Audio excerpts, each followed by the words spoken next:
am the Whistler, and I know many things, for I walk by night. I know many strange tales hidden in the hearts of men and women who have stepped into the shadows. Yes, I know the nameless terrors of which they dare not speak.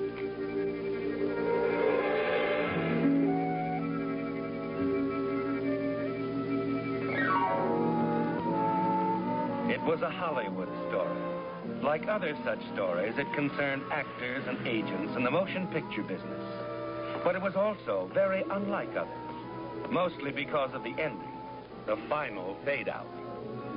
It didn't really begin here in the agent's office, but Julie Lane turned to Gus Hackett for many things besides her career.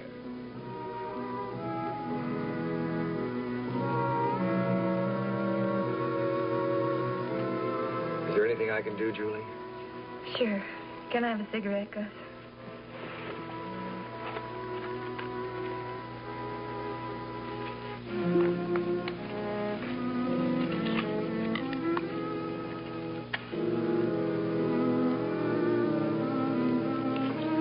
Thanks. Better? I guess so. You do understand, Gus. I'm sorry to be so... Of course I understand, darling. I don't feel much like talking. I just want to be quiet and think a little.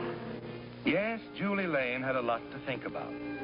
For although it was really Leo Sanders' story, Julie had been very near the center of it all from the moment that Leo had come back into her life just 2 months ago.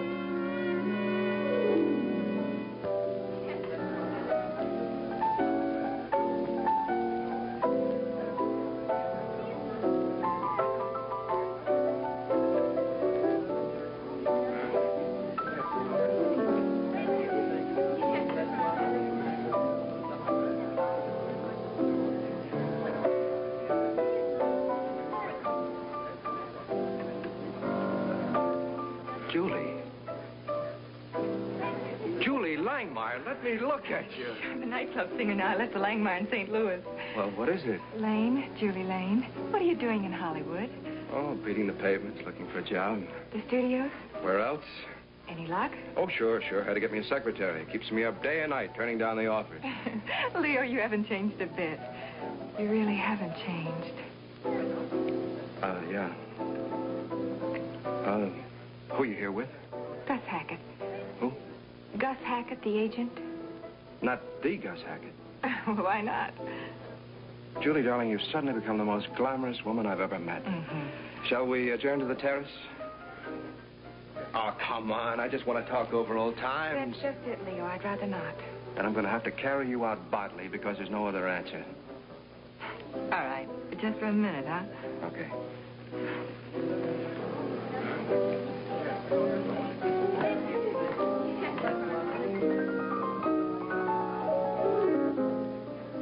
But there had been a past back in St. Louis, hadn't there, Leo? A past in which you had only pretended to return the love Julie had for you. Julie. Leo, I better go back in. Gus will be wondering where I am. All right. That's no reason. Julie, you're really afraid of me, aren't you? Mm-hmm. Why? Is it important? Very. I don't want it to happen again, Leo. St. Louis? I've made a new life here. I have new friends and... But you're still in love with me, Julie. Why don't you admit it? Look, things can be just the way you wanted them to be. I've changed, Julie. I've learned a lot. And you can help me. Gus Hackett is the biggest agent in town. If you could get him behind me, Well, there's no end to what we could do together. We could go right to the top. Really, Leo, I better go back in now. Oh, there you are, Julie. Gus. Gus, I'd like to have you meet an old friend of mine. This is Leo Sanders. How do you do, Sanders? Very glad to know you. We knew each other back in St. Louis. I see. Julie, Pat Hoffman's downstairs. I think you'd better run out and say the right thing. Pat, but he told me he was going to stay at the club. He's on his way up. I didn't want to have another row. I'm glad you didn't. You'd better hurry. Excuse me, Leo. Sure.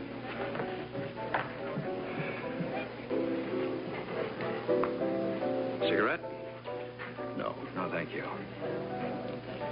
You've, heard from Julie about this Hoffman character? No. Ellie's a funny guy. He runs the nightclub where she works. Decided he's going to marry her. Oh, I see. No, I'm afraid you don't. You've known Julie a long time, huh? Went to school with her. We went around together when I first started out, on the stage. Oh, an actor? Yes, as a matter of fact, I've been trying to get an appointment with you for about a month. You see, I just finished a nice long run with Fallen Star on the road. Sanders, if you don't mind, I'd prefer not to discuss business this evening. I guess I have the jitters or something. Oh, sure, I'm sorry. I've told Julie again and again about this Hoffman. I don't know where it's going to end up. That bad? Worse. Look, I'll talk to Julie about you, Saunders. If she says you're okay, well, that's great with me. All right. Maybe we can work something out. Sure thing. If you'll excuse me, please. Sure, Mr. Hackett. More than enough for a first meeting, isn't it, Leo? Yes, because you know that a word to Hackett from Julie, and the door's open. Hollywood, Leo. A chance for stardom. And all your dear old friends who said you'd never make the big time, looking on with envy.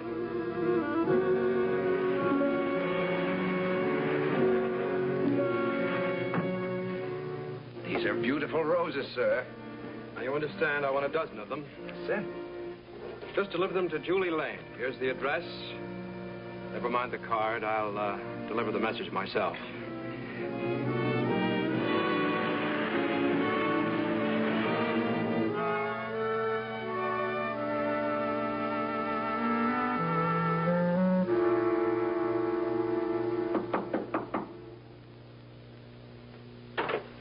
Hello, Julie. What are you doing here? Well, didn't you get my flowers? I didn't know they were from you. They're lovely, Leo. But you shouldn't have come here. I had to see you again. Talk to you. I tell you, Leo, you shouldn't be here. I can't explain now, but please go. Oh, knock it off, Julie. It's still the same as it used to be. Now, come on, tell me, isn't it? I don't know, Leo.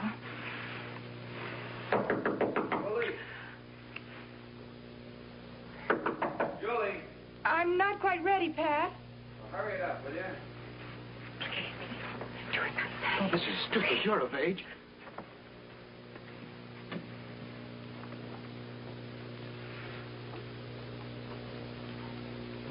Hi, honey. What is it, Pat? I came to tell you it's all set. I arranged for Lorraine to take your spot tomorrow night. You and I can take the night off and we can...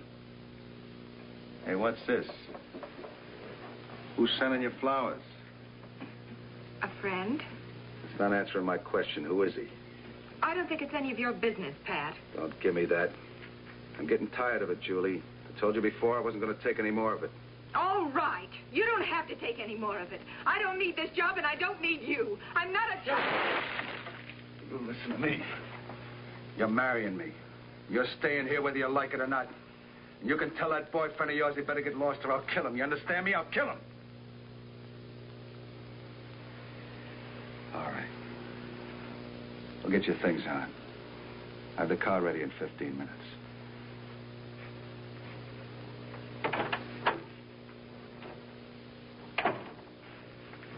Yeah, I see what you mean, baby. He's a pretty cute character.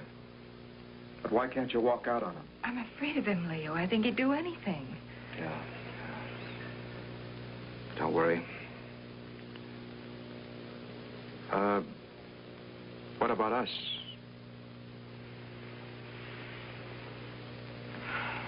I don't know. Neither do I. Remember one thing, Julie. If you help me with Hackett, I'll get you out of this mess and away from that character. You behave nothing like before? Of course not. You'll believe in me again, and that'll mean everything to both of us.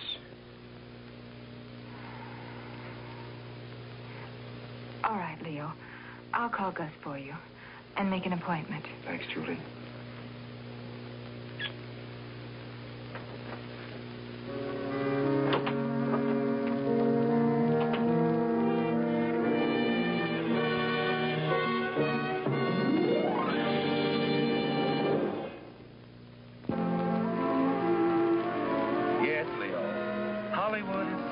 place that it ought to be, isn't it? An exciting city filled with opportunity, chances for starting, everything that it's supposed to represent.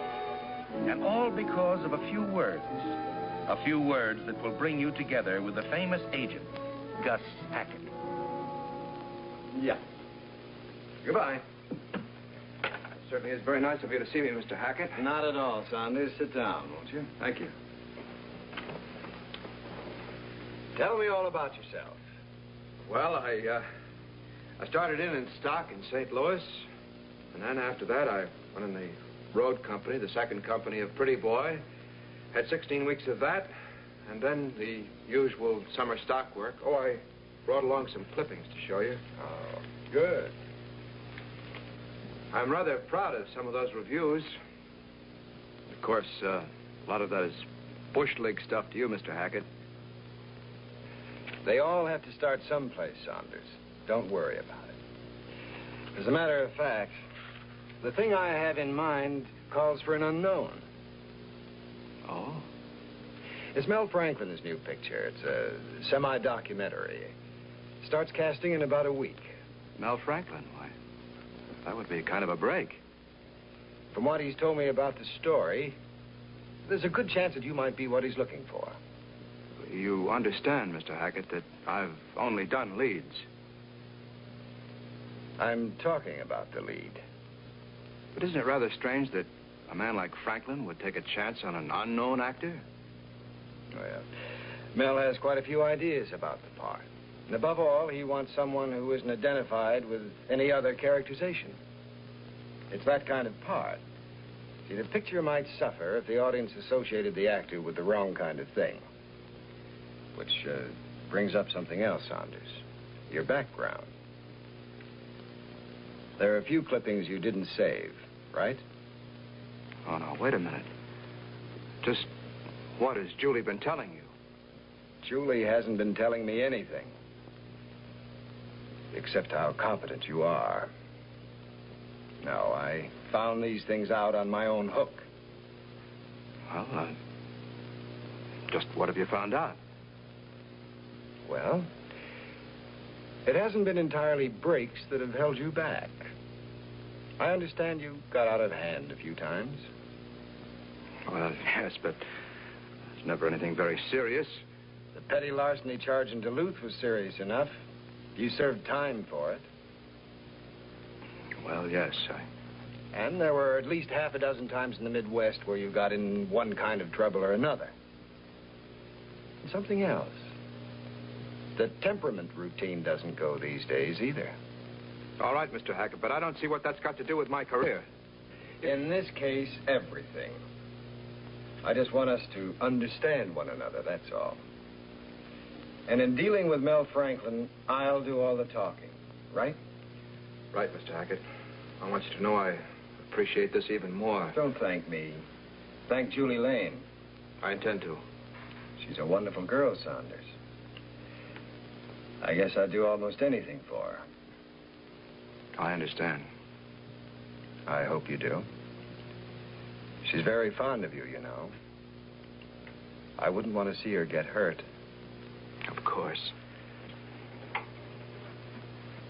All right, Saunders, I'll arrange the test. Be at Sunset Studios at 10 tomorrow morning for the initial interview.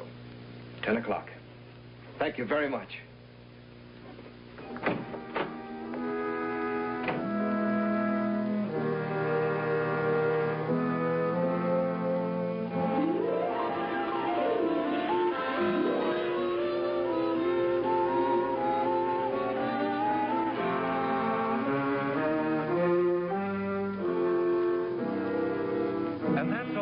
To it, Leo. A word from Julie provided the open sesame to the studio's sound stages. You know how important Julie is to you now. And you know that as long as she believes you're in love with her, anything is possible.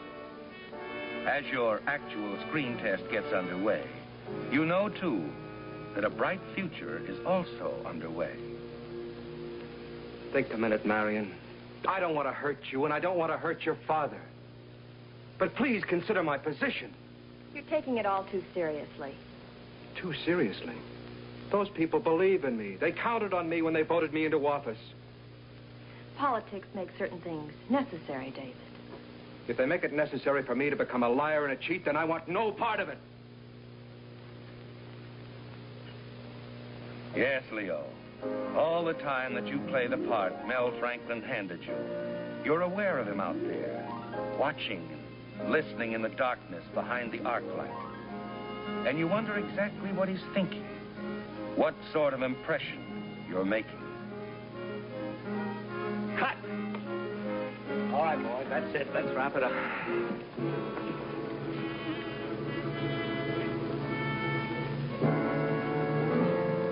Is he in? I don't know.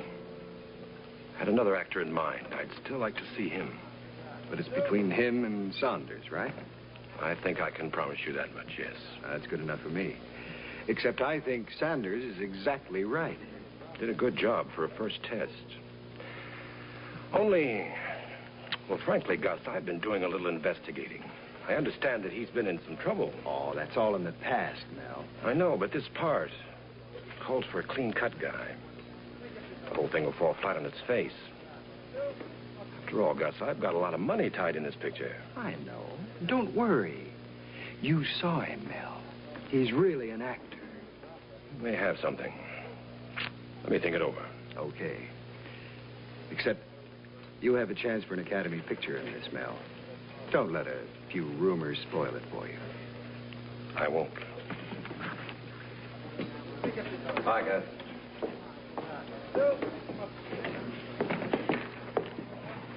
How did it go, Gus?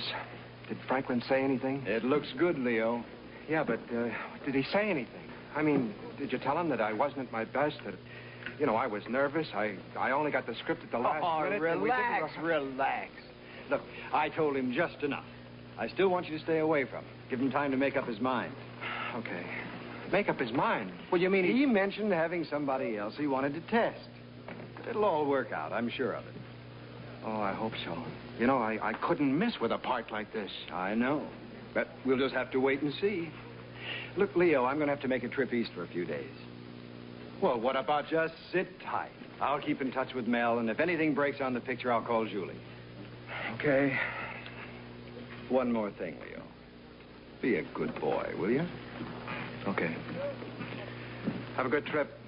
The waiting won't be easy, will it, Leo? But still, Gus Hackett seems so very confident, so sure. And looking back over the set, you feel somehow like a man with a world at his feet. A new world. Hollywood, with all that it promises.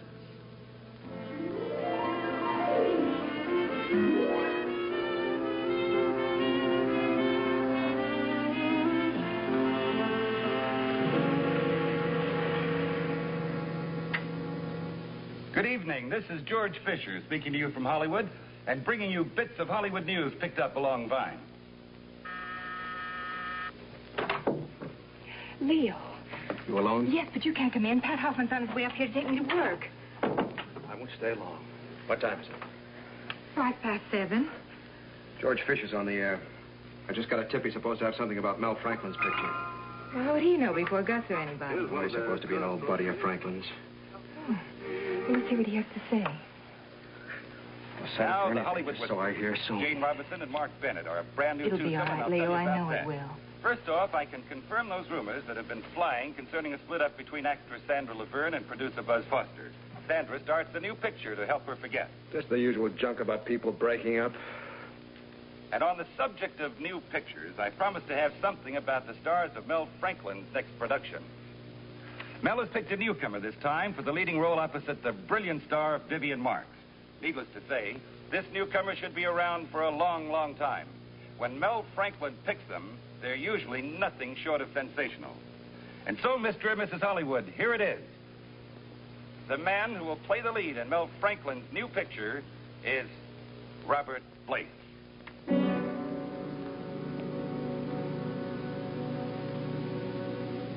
I'm sorry, Leo.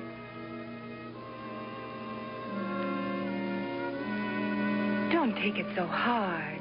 There are plenty of other parts and plenty of other pictures.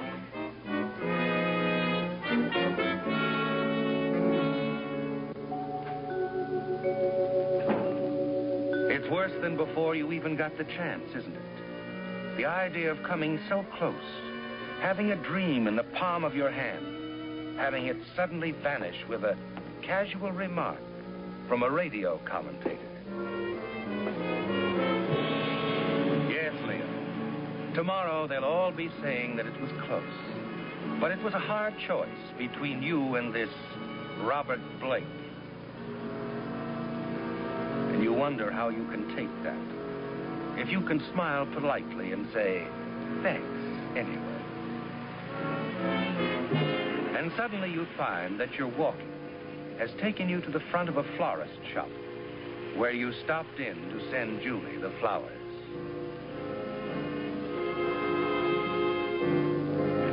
And you realize that you're not here by accident at all, but part of a plan has taken place in your mind. And now the rest of the plan is forming. Yes, Leo. It has to do with that night Pat Hoffman said he'd kill the man who sent flowers to Julie Lane.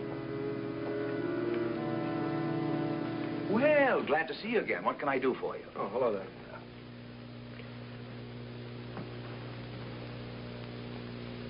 I want some more roses. 2 dozen American Beauties, please. Yes, sir.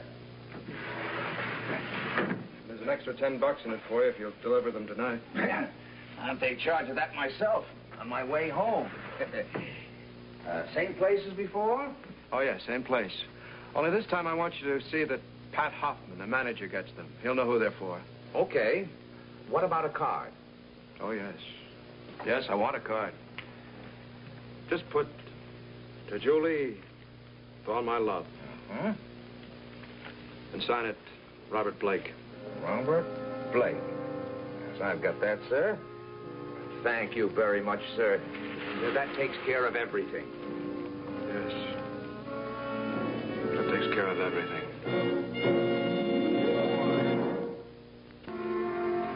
Yes, Julie Lane had a lot to think about that afternoon in Gus Hackett's office, just off Vine Street. With the newsboys outside shouting of the murder of the Hollywood actor named Robert Blake. But now the worst was over. At least the killer had had the kindness to plead guilty, and there'd be no trial. Her mind kept going back to Leo. For although the headlines, even the police records, might say something else, to Julie Lane, it would always be Leo's story.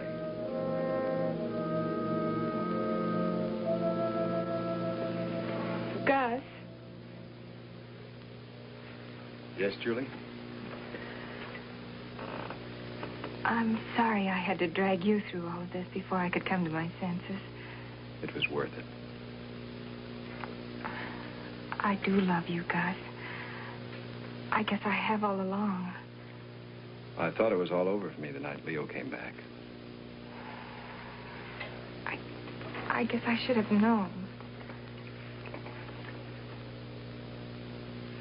Strange, isn't it? The guy signs his own death warrant. The papers call it a tragedy. He was a heel, Julie. Worse than that, he was a murderer. He knew when he sent those roses exactly what Pat Hoffman would do. That's what's so wrong about it.